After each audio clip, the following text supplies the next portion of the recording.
ਹਾਲ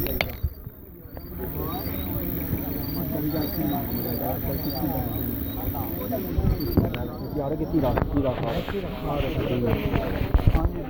ਕੋਈ ਹੈ 11 ਦਾ ਬਣ ਬੇਟੇ ਮੇਨਾ ਦੇ ਸ਼ਾਨ ਜਾ ਪਤਾ ਨਹੀਂ ਕੀ ਕਰਦੀ ਗਿਆ ਨਾ ਕਦਾਈ ਮੈਂ ਤੈਨੂੰ ਸਮਝ ਨਹੀਂ ਗਿਆ ਮੈਨੂੰ ਗੱਲ और अच्छे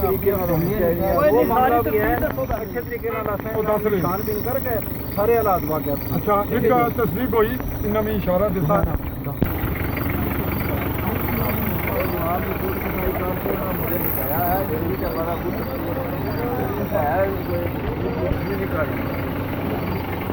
चलो देखो